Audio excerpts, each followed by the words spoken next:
What's up, Painless Flipping podcast listeners? Before we dive into today's episode, I've got something special for you. Recently, I had the pleasure of joining an amazing podcast, and I wanted to share that conversation with you all. It's a fantastic discussion you won't want to miss. So without further ado, let's jump into that crossover episode and hear what we had to say. Enjoy. We are live with Investor Thrive. We got my man over here, Francis. And Francis, I don't think I've ever even tried to say your last name, man. How do you say your last name? Igwilo. Igwilo. Okay, that wasn't hard. I mean, Yeah, too easy. Yeah, that was easy, bro. No problem. Yeah, man. So welcome. Thanks for coming on the Investor Thrive podcast. We just did a deal together, man. And I know you're out there doing big things. So what we wanted to talk today, and this is the Investor Thrive Sales Mastery podcast, where we talk about how sales is integrated, how it's affiliated with wholesaling and real estate investing. So, Yes, man, thanks again for coming in. I appreciate it. Yeah, man. Thanks for having me, man. I mean, I've watched you for a long time. Yeah, bro. I appreciate it. You know, and so let's kind of just dive right into it, man. I mean, people might not know who you are. Some people might not know who I am, you know, that watch this, but let's kind of find out about you. Tell us a little bit about yourself, you know, a little background so people that are watching this can get to know you. Right. So my name is Francis Igwilo. I am originally Nigerian. I was born in Nigeria. I actually didn't leave Nigeria until I was 20 years old. So say about a good 9 years ago now. Yeah, So I used to live in New York for the best part of 8 years, and I just moved out to Atlanta, Georgia, which is where I'm at now. I moved out here in the summer of last year. That's pretty much me in a nutshell. So New York. Okay, so you're in New York, and you said you moved into Atlanta from the summer of last year? 2021. What made you move? So that's a very good question. So I started wholesaling in New York City. And which was kind of a bad idea, but that's also why I'm who I am today. Yeah. So I started wholesaling in 2015, and just being New York being an attorney state, wholesaling is not as easy out there as it is in other parts of the country. Now, yeah, being in New York, I didn't realize that because I thought that's how everyone was having it. right. You see, so I mean, I started wholesaling towards the end of 2015 December, and I'll be honest with you, I didn't get my first deal until 2019. Hold on. Let's say that again. You got to say that again. I started wholesaling in 2015 November. Okay. And I got my first deal in September 2019. So you telling me you did this for 4 years and you didn't give up? And I didn't make a dime. $0. Wow, bro. That's amazing. How did you not give up? I mean, I'm sure tons of people would have been like, oh man, this doesn't work. How did you? So for me, it didn't make any sense to me, right? It's because I will do everything I thought I was supposed to be doing. I mean, albeit maybe I wasn't doing it the right way, right? I'll do everything I thought I was supposed to be doing. It just wasn't working out. But then I'll come on the internet and I see guys, I see Carlos Reyes, I see Max, I see all these cats. Like, either these people are lying to me about something or I'm just not doing enough. Okay. Right? And now, so, you know how there's this saying that if you want to fix the world, you try to fix the man, right? I can't fix the world. I can't fix what kind of, information these guys are putting out there, but I can fix myself. So let me focus on me. Let me try to do better. Let me try to be better. Let me try to grind some more, make some more calls, throw some more money at marketing. So all these 3-4 years was just self-development and just, okay, I can do better.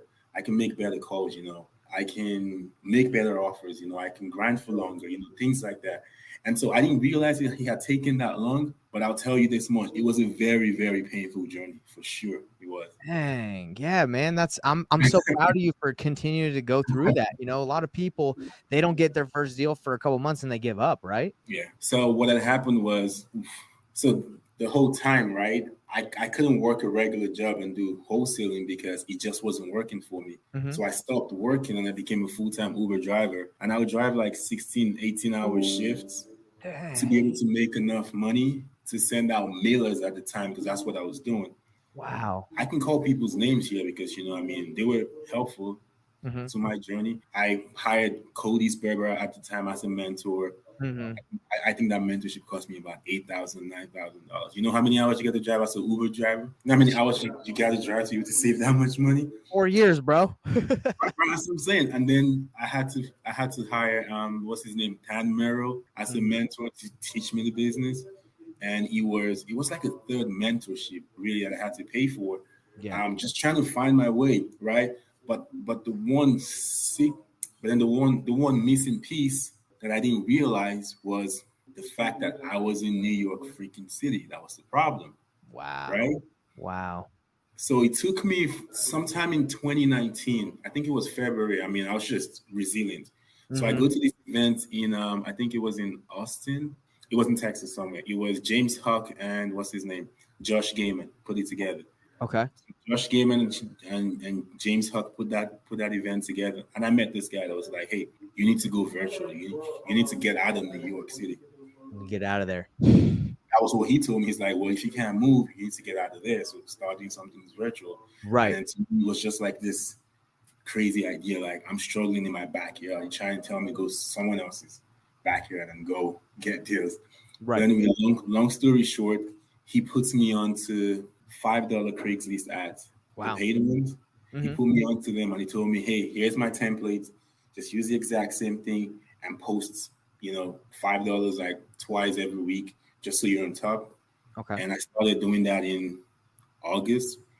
And then 3 months later, I got that first deal off of a $5 Craigslist ad. The real question is, you still do the Craigslist ads? I still do them.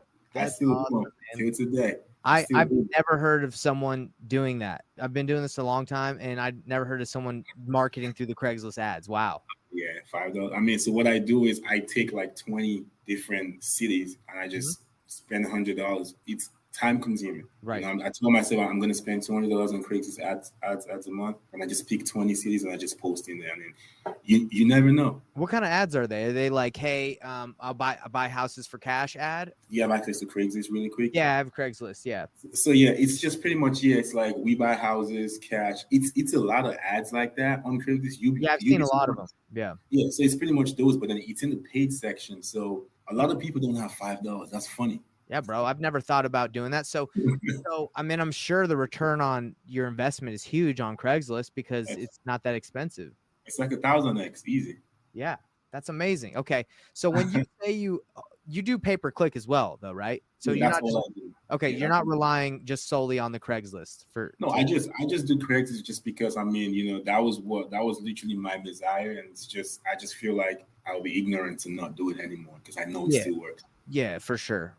Okay, but it doesn't it doesn't generate like tons of deals, right? It just does maybe a couple a year. Yeah, maybe a couple a year. That's right. Okay, but it's worth it because then the return on ad spend is totally there. Okay. Yeah. And you say it's time consuming. So you have a VA doing it, or do you do it, or how does that work? I do it myself now because I just don't see that as enough work for a VA. Got it. It's time consuming for me to do it. It takes me about an hour or two to do it, but it's not enough work to keep a VA busy as of right now. I love it, man. I think that's awesome. So you were in a situation in New York. You had to get out of there. So you could have just stayed in New York and wholesaled virtually in Atlanta. Why did you move? Just because you wanted to be in the backyard? Good question. So that's a good question. So the real story with New York was because it was an attorney state. So last week I actually did a deal in New York.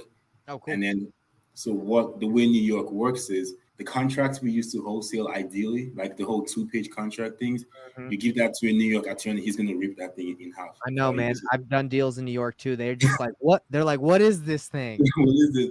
So that's the first part. The second part is they have this 10% down payment that's a prerequisite. You have to put down 10%. There's nothing like $1,000 EMD or some bullshit $5,000. And then you're in New York City. These houses are starting from $500,000 and up. Right. So you're telling me, Uber driver, to put down $50,000 on a house I don't even know I can move. Where am I going to find that? Let me tell you something really quick. The people in New York are cutthroat, bro. I've talked to a lot of the buyers out there, dude. They are some cutthroat dudes. I mean, there's no hate or anything. I love these type of people, but most of them, the investors I talked to were Jewish, and they were like freaking savvy, bro. They were like no BS. They were like, hey, bro, I ain't got no time for you unless you. Right. They were Italian or Jewish. I don't know if you experienced that, but that's who I talked to. When I started realizing that I couldn't get things on the contract because I didn't have the down payment, what I did was I started working for the Jews in New York. So I literally would go to appointments with them because they were the money bags and I was the deal finder. So that was it. So that was how I started, really, to be honest. Like 1 year deep, I realized I can't do this myself. So I became a bird dog for them, literally. And so what I'll do is when I find a deal, I'll bring it to them and then they'll tell me, well, this is how much we can pay you. And those numbers I'm telling you, like those guys were happy to pay me 75, 80,000 on the deal back then. Bro, they don't care, dude. If it's a deal, it's numbers make sense. It just makes sense. They don't, they wouldn't care, right? right. But the biggest problems I had was I was lucky. We're getting things under contract. New York is the one state in the country where you can have escrow for a year and a half and it still hasn't closed. That's crazy, man. And especially when COVID hit there, bro, things were taking forever. Right. New York is the one state. So it was just you're going to bed thinking, well, I got a $70,000 deal in the works, right? Mm-hmm. It's going to close one day and things are going to get better. And then it's 6 months later, and then the buyer's telling you, hey, I need my earnest money back because I got, I've had $40,000 sitting in the attorney's office for the past 6 months. I just got to, I got to move on. Yep. Your buyer walks away. What are you going to do as the wholesaler? You can try to resuscitate the deal, but it's taking 6 months. It still hasn't closed. So I'm just going to move on and look for the next one. Dude, right? That's crazy. Yeah. That's why it was so frustrating because the timelines were so long, only to end in disappointment. And then you got to start the whole cycle over and over and over and over again. And then you go on Instagram and it's like freaking Carlos Reyes is telling you how they're doing 30-something deals a month. Bro, can I hold one of those? Just one? Yeah.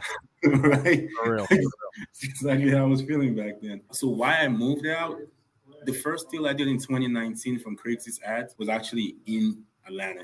Oh, that's why you're like, man, that's the promised land. That's exactly what I said to myself. So I don't know if I told you, but I'm also military. I'm in the reserves. Mm-hmm. And then we were gone for like a 6-month training in Germany at one time. And then I got back in the summer of 21. Oh. So when I came back in the summer of 21, to be honest with you, I was without the lease because my lease was up at the time. So once I came back, it was like I needed to find a new apartment in New York, or the alternative was to just get out of New York. Okay. And say, you know what? Let's just go somewhere else now. Let's get it. I love it. And I told you I was raised in Atlanta and Marietta, Roswell, Georgia. So it's a great state, man. It's awesome out there. Tons of deals too, A lot. So that's awesome, man. I think that's a great story. And honestly, we might know some of the same buyers in New York. I'm sure there's some big players that I talk to that maybe you guys know. And there's some funny dudes, man. No BS out there. They're just like, hey, show me some money. I ain't got time for you unless you got a deal. Yeah, those guys. They're very interesting people. For sure. Yeah, man, they're cutthroat. I had one deal and I was like, I don't know, man. I only have a couple, like I only have a day left of, what's it called? Like due diligence. And he's like, dude, I'm sending the money right now to the title company. Like it's already there. Like, I couldn't say no to him. Like he was like, no, it's already there. Money's already there. You know what I'm saying? Like some that get it. They're hustlers, man, out there. Great. When I think about good salesmen, I'm like, man, those guys, like they're just so aggressive. Naturally aggressive, and like they assume everything, like assume the sale, assume like that you're gonna do with them. It's something I've never felt before, because I'm the kind of sales guy who, I'll present the option, I'll like let people make the decision, I make sure you feel comfortable, I ask you how you're feeling, but they're like boom, just like pushing you, like the Jordan Belfort style. Absolutely. Yeah, that's great. Like Italian Russian influence right there. Dude, crazy. So let's talk about this deal that just happened. So we so there's a $25,000 fee, right? And we kind of want to break it down. So kind of tell me how you guys work that deal on this wholesale. Okay, so on our side, so actually the acquisitions agent that took the deal down is no longer with us. Oh, okay. What happened? So, just not meeting the standards for me. It's one thing to get deals. I mean, to be honest with you, wholesaling is not that hard. Anybody can get deals. Right. You have a hot lead in front of you, anybody can close them. You just got to put in the work. So if he's not making his conversations or his calls or hitting his offers, it ain't worth keeping him, right? Yeah, and then bad office, bad office etiquette, you know what I'm saying? Like just, you know what I'm saying? He just wasn't working. Mm-hmm. It just wasn't working. And he would talk back at me too, which is fine. Yeah. It ain't fine, right? Because like unless you have to have respect too in the office environment too. Yeah, I mean, because I wouldn't, and he was an older guy too, so I guess that was the challenge, Right. Maybe felt like, hey, maybe he had more experience, something like that. That part. But anyway, he was no longer with us. But then he locked it up, and then he left literally maybe a day or two after. Not left, so he got fired a day or two after. Okay. And so we got the deal at $240,000. We thought the ARV at the time was somewhere around $320. That's what we were looking at. But then the house was in excellent condition. So I looked at the numbers and I went, well, if we can take this house down at 240 with hard money, and after costs and fees, we're all in at like 270, 275. That's looking like a good $40,000-$50,000 Yeah, for deal sure. right there. That's what it was looking like. And then, so what had happened was I brought my hard money guy in, and obviously because it was going to be a bridge loan, bridge loans being that there was no rehab budget, right? Because it was going to be a bridge loan, the hard money guy was going to come in at 80% LTV, right? Right. Or loan to contract price. So 80% LTV put them at about 190 thereabouts. That we're going to bring to closing, which meant I had to come out of pocket $53,000. Right. And so for me, that was the first challenge, right? Yeah, that's a lot to put down, for sure. Especially if you're doing other deals. And right now, bro, it's the market. I'm straight with everybody. The market right now it's hard to know what's going on. Interest rates are going up. I have 3 deals right now that I flipped. They ain't selling. And most people are probably like worried. I'd look at it as like, dude, I just got to make more money, But yeah, so I'm assuming when you had to bring that much and you also saw the markets cooling off, you're probably right. And then around that same time, I had 3 flips here in Atlanta, which I had bought in July that I literally paid for them. And I put it back on the market because I was like, I'm not doing any flips at this point. So it was like I had experienced that, put down like $40,000-$50,000 on like 3 houses, sold them quickly because I didn't know what was coming, right? And then now you're asking me to come out of pocket $53,000. So I go, well, okay, you know what? If that's my only option, we're going to do it. We have the resources to be able to do that. And so that was when I started reaching out to people. Hey, look, do you think we can move this deal off market?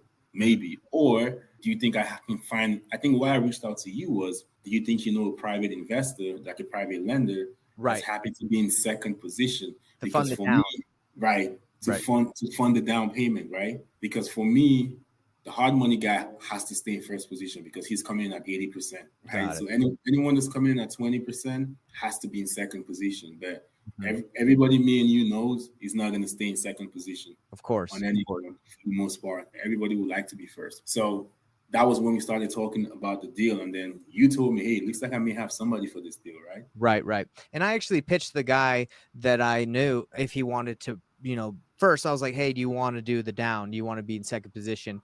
And he was like, yeah, man, I'd possibly be open to doing it, but he wanted a bigger split, right? Of 50, the fee, right? 50-50, which at that point, it's like, man, just give me my fee, right? Why would I wait? And the way that the market is going here in Utah is most investors are looking at current ARV, and they're saying, okay, 15% minus that because they believe that in 6 months, 3 months, 2 months, that's where it's going. They believe it's trending down, right?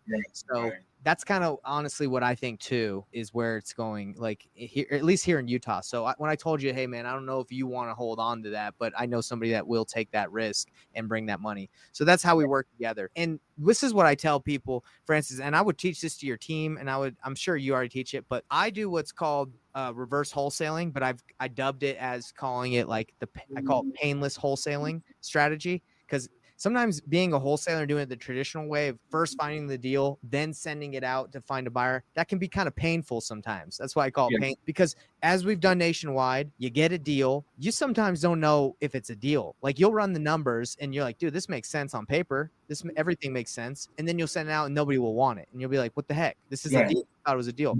So the way I do it, I've actually trimmed my team down like super small because, I've trimmed down the expenses, the marketing budget and everything. Because right now the market's shifting and I didn't want to spend a ton of money on marketing to keep going out, paying for everybody. I basically just down to myself for now, right? And just because of the market shift. And I just look at deals that come into my box, my email from other wholesalers. I look at MLS deals and I do specific areas marketing, like a little bit. And I just bring them to buyers I know that are buying still. And it's reverse wholesaling, but I call it painless wholesaling because a deal, for example, 2 days ago came across, I saw someone was looking for a buyer in American Fork. And I know someone that buys out there all the time. So I said, hey, I got a buyer. I know you're kind of someone new, you probably don't know many people, but I got a guy that will buy right now. So he walked it, and right now, he's offered us more than what they have it under contract for. We're just negotiating, and Wow.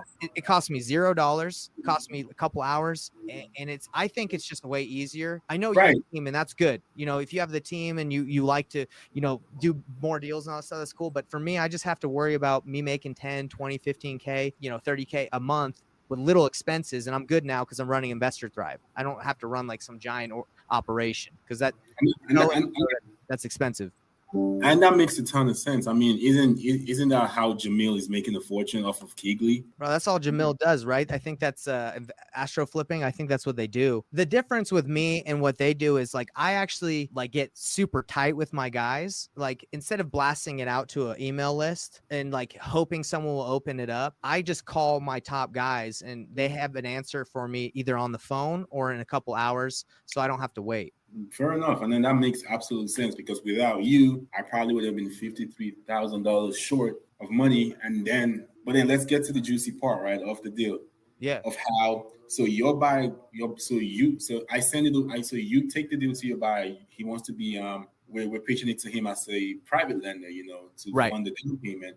And then he looks at it and he goes, well, I'll take this at what, 265 to I think 259. I think he's at 265 to begin with. Yeah, but then he was at 259, remember? Yeah. He came in at 259. We're trying to push him to come to 265. That's right. You wanted 265. He had 259. So that's where he was. Yeah. So I said, hey, this is what he has without my fee. This is what, this is what he's going to do. Right. And then you needed to get paid. I had the guy that I got fired. I had to pay him.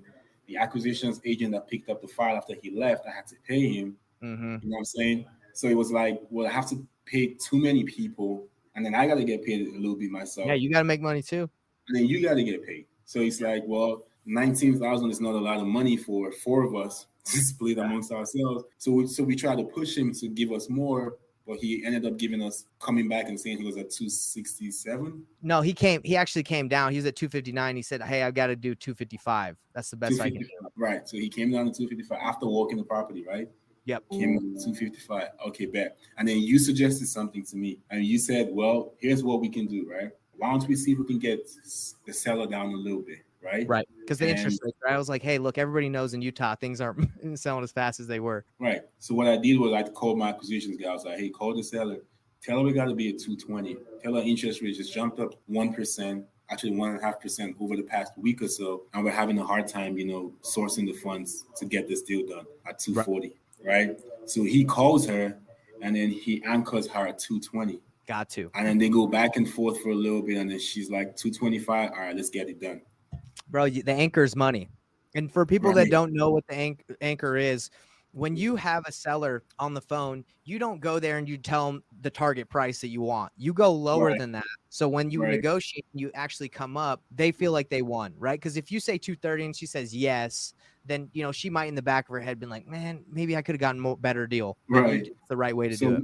Yeah, so we anchored the 220. The goal was to get her down just 10, just so that everybody could have a decent payday. And so she came back at 225. I'm like, great deal regardless. And then you have another. So then you tell me, hey, I have another guy that can actually come in and take a look at the house, right?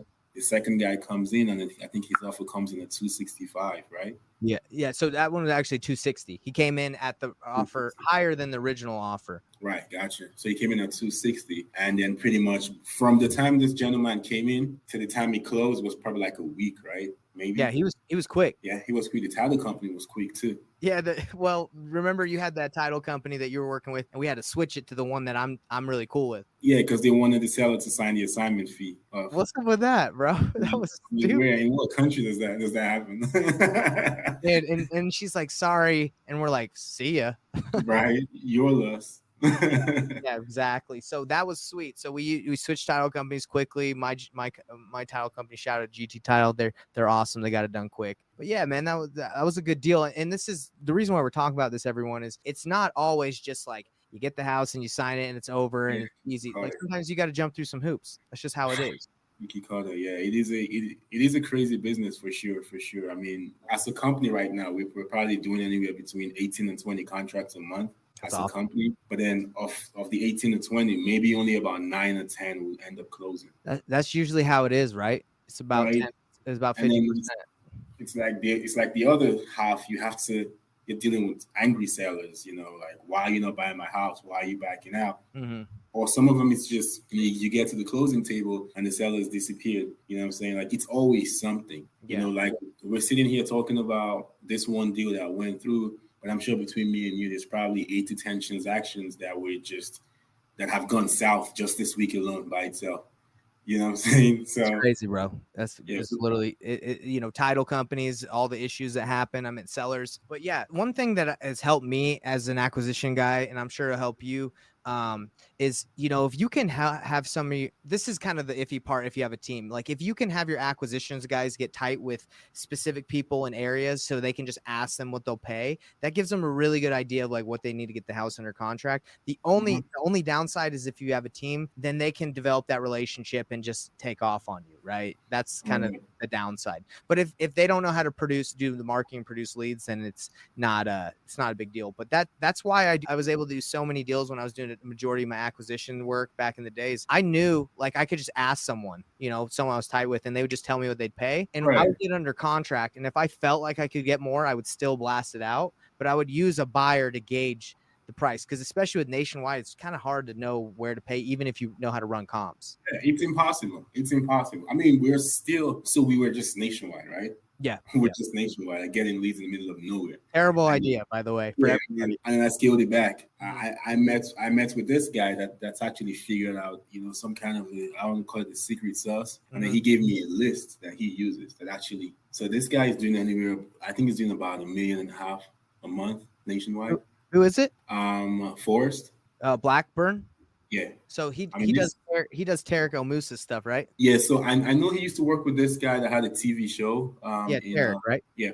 So he actually gave me a personalized list that he uses. Sweet. He gave it to me. I mean, obviously he cost an arm on the leg, right? Yeah, So he gave me that, and once I started doing that, that's when everything changed for me, because I was no longer getting leads in the middle of nowhere. Dude, it's almost impossible. Like, and you spend so much time trying to dispo it. It's just a waste of time.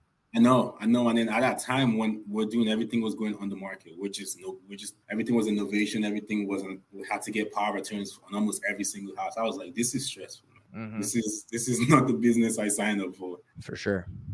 But yeah, I'm happy to share that list with you if you think it's something you need, for sure.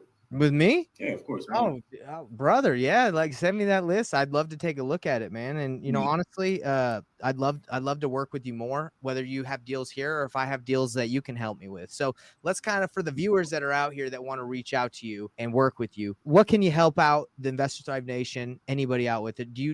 I know you do deals nationwide, but where do you specifically work? Maybe if they bring you something, they can hit you up. So I think I'm pretty good with New York for the most part. I mean, that was my stomping ground for 4 years, when I was literally, I can just like you, I could be on the phone with a seller right now in New York, and then I text my buyer, hey, would you pay X amount of dollars? Perfect. Right? So it's New York. I'm here in Atlanta. I mean, I have a lot of flips going on here. So I'm probably your buyer out here for the most part. Those are my primary markets. Everywhere else, I'll just, rely on. So I use investor leads to dispo. Okay. For the most part. And then it really has changed a lot for me. That's good. That's good. Yeah, I had it in the very beginning when it was like the prototype. I was on cartel mode, but honestly, for us, because we were mainly nationwide, and I mean nationwide, we're getting crappy leads.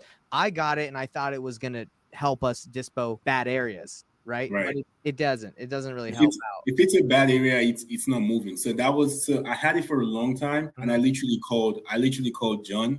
I told him, hey, listen, I'm canceling this thing. This thing is not working for me. I'm paying X amount of dollars a month for this. Like, I think it was about $3,000 or $5,000 at the time a month for this thing. Yeah, bro, it was expensive, brother. And I can't sell anything on this. Yeah, but it wasn't Investor Live's fault. It was just those neighborhoods were just too small. Like, there was no buyers over there. So when I got that secret sauce from Forrest, and I started shooting out the deals on Investor Lift.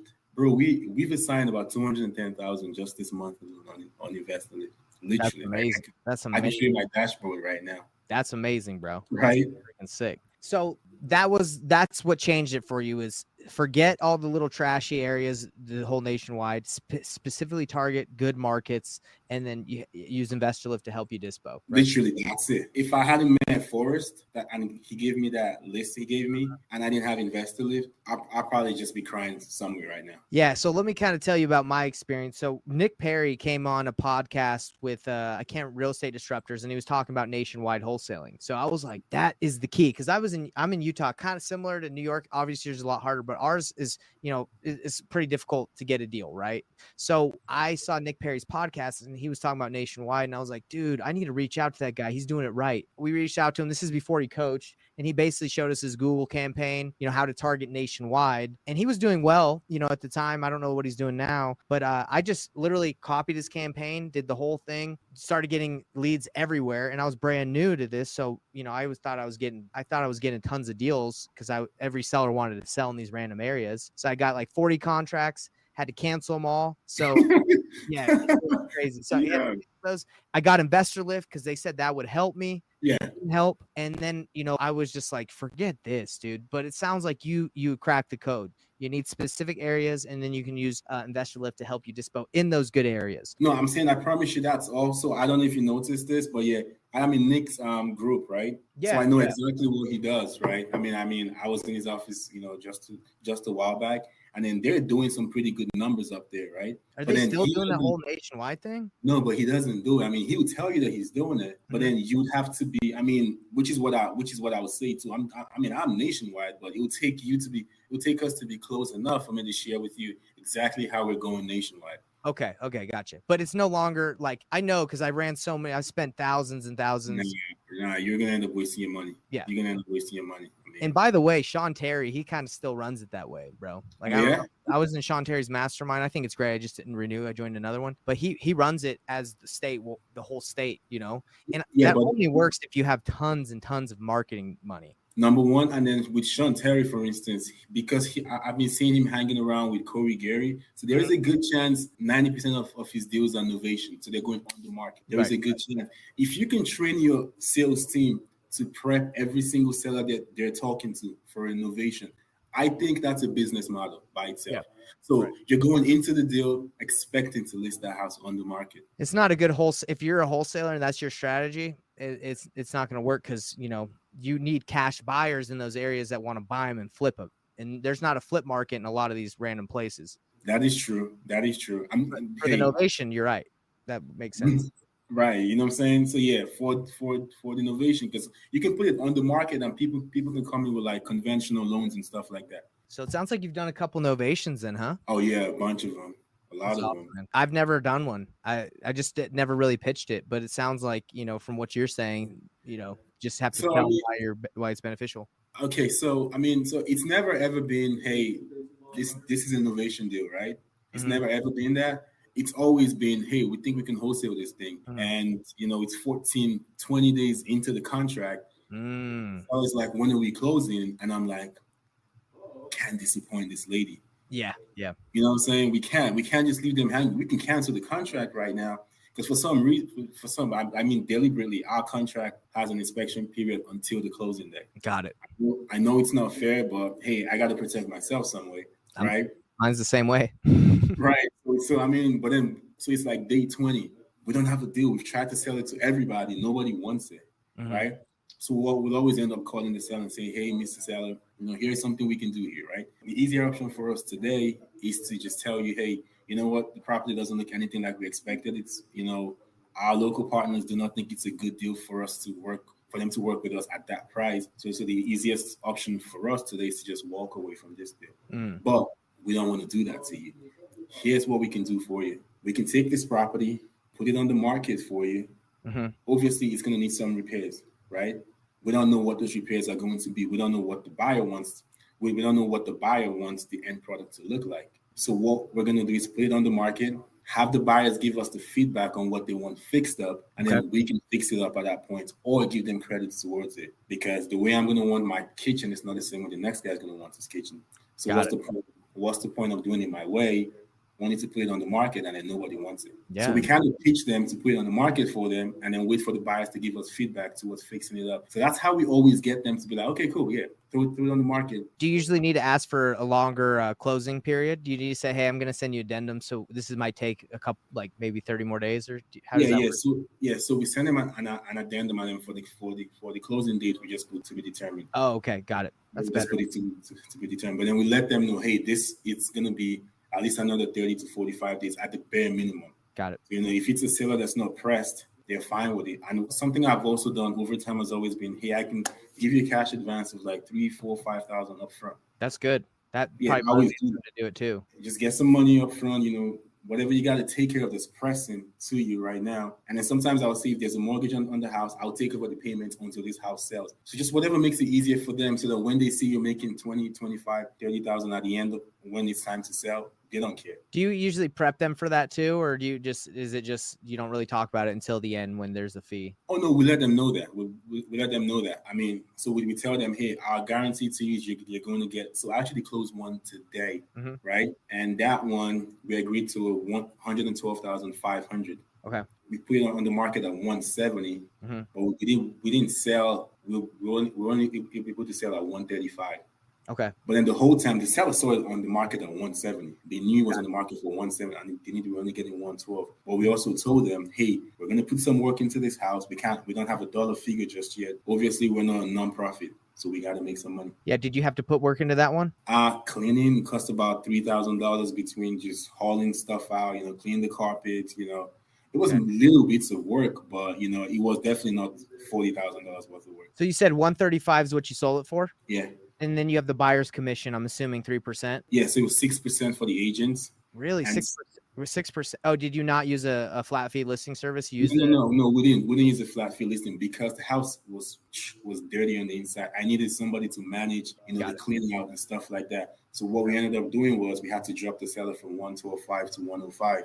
Got it. And so at the end of the day, we made 12,500, but we couldn't do innovation there because the seller was a power of attorney for her mom.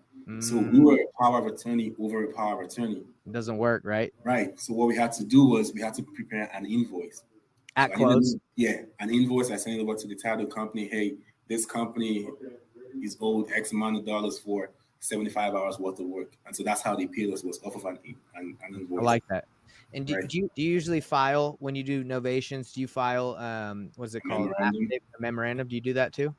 So to be honest with you, we should. But, just depend on the sellers. Sometimes we don't. I know most companies always do it. Some sellers it's easier to work with, right? If it's a seller that you think is going to snake you, I'll file one. Okay. But it's not like a written rule that you do every time you do one. It should be, but it's not so far. Okay. Not yet. Well, man, hey, I've learned a ton from you because, you got some good stuff going on, and kind of like what I got going on Investor Thrive is, I basically teach people how to do the painless wholesaling method. I focus on sales, but you got a great operation that you still got going. And I think that's sick. And I'm going to definitely implement a lot of what you said. That's awesome, man. I've learned. Absolutely. I mean, whatever it is, I don't think I know enough just yet, but I think I have some resources that maybe I paid for, right? Mm-hmm. And I'm happy to shoot them your way. If we can just keep it within the family, like right there. Of course.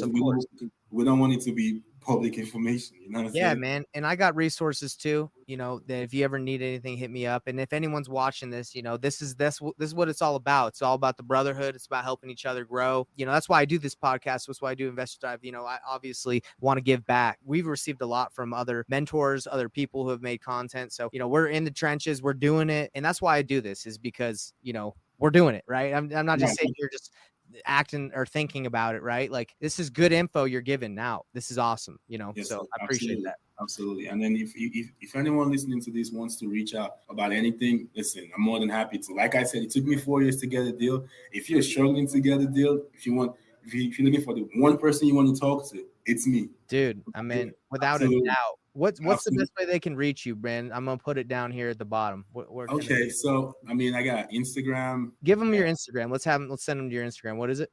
Okay, right here at the bottom. Scrolling down. You see it at the bottom? Okay, there it is. Instagram @Igwilo_. Yes. Hit my guy up. He's got some great tips, tricks. He's running his own business. If you guys have any deals in New York, on speed dial, he'll find out his buyers. Atlanta, Absolutely. also. Obviously, if you're in Atlanta, hit him up. I'm sure he's looking for awesome sales guys sometimes, always looking to hire, I'm assuming. Every day. Yeah, so come in there, do some calls, help him out. He's going to help you out. Let's leave with one golden nugget. What's one thing you can tell people before we end this that, you want to leave everybody with? Hey, I guess my mantra in life is, if it's easy, it's not worth it. Right. Yeah. If it's easy, it's not. If it's easy, it's not worth. It's not worth it. And here's an analogy I want to give everybody. Now, life is not all about money. Like, money is not everything, but money is a driving factor. It's a driving factor. Now, if you wake up every day and you try to figure out how to make $1,000 a day, right? It may take you 10 years, but one day you figure it out, right? Yeah.